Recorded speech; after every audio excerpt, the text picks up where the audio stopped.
বন্ধুরা, পিৎজা এবং বার্গার কিভাবে ড্রয়িং করবেন আসুন আমরা এই ভিডিওটি দেখে শিখে নিই। প্রথমে এরকম একটি অর্ধবৃত্ত করতে হবে। এটা আমরা বার্গার আঁকতেছি।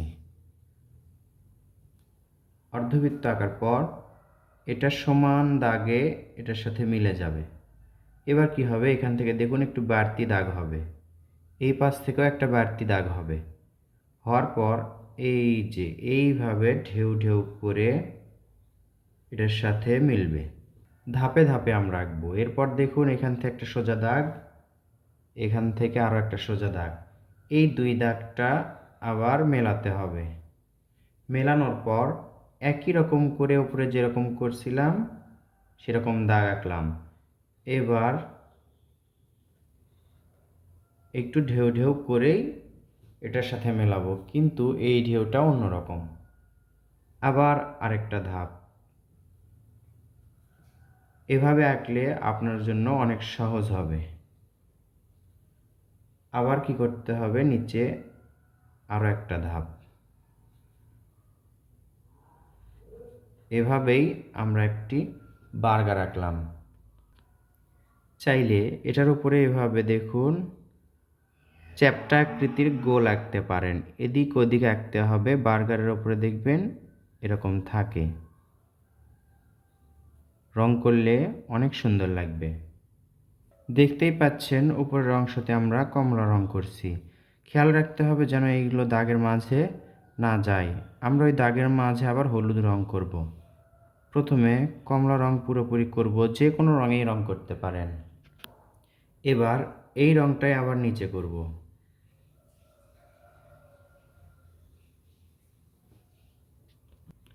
এবার আমরা সবুজ রং নিলাম, সবুজ রং নিয়ে নিচের এটাতে করব, পুরোটাতেই করব। রং করা অনেক সহজ, ড্রয়িংও যেমন সহজ, রং করাও অনেক সহজ।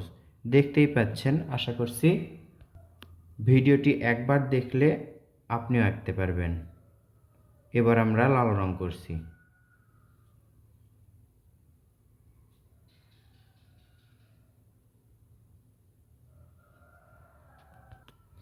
এবার হাতে নিলাম হলুদ রং। হলুদ রং এখানে করব এবং উপরে যে দানা দানা দাগগুলো আছে সেগুলোতে আমরা করব। নির্দ্বিধায় রঙগুলো করতে পারেন হলুদ রং, কারণ কমলা রঙের মাঝে গেলেও কোনো সমস্যা নেই। এবার খয়েরি রং বা বাদামি রং নিয়ে নিচের এই সাদা অংশে করব আমরা। এই খয়েরি রং ভিডিওতে অনেক সময় কালচের মতো দেখা যায়, তবে এটা বুঝে নেবেন এটা খয়েরি রং। সামনাসামনি ভালো দেখা যাচ্ছে, কিন্তু ভিডিওতে হয়তো কালোর মতো দেখা যাচ্ছে। এবার আমরা এই পাশে একটি পিৎজা আঁকবো। সোজা একটা দাগ দিতে হবে। কোথা থেকে দিব দেখুন, এই বরাবর সোজা একটা দাগ আঁকলাম। এবার কি করব আমরা, এখান থেকেই দেখুন উপর দিকে তুলে দিলাম। এই দাগের সাথে এটা মেলাবো কিছুটা গোল ভাঁজের মতো করে। এখানে একটু এই যে ভাঁজ করলাম, এটা কিন্তু সোজা হবে, কিছুটা সোজার মতো।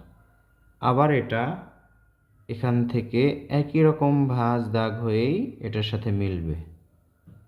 একটি পিৎজার স্লাইস মানে কাটা অংশ। এটা থেকে আমাদেরকে ঢেউ ঢেউ করে দাগ আঁকতে হবে। এটা আমরা খুব ইজিলি আঁকতে পারি।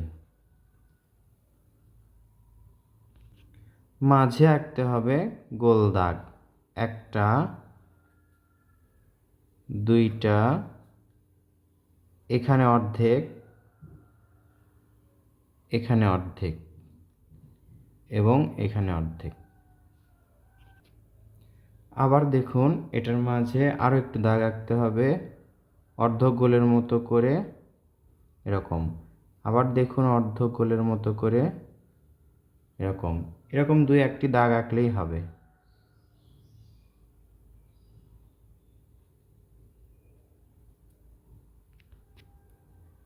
আর একটা পাতার শেপের মতো আঁকলাম।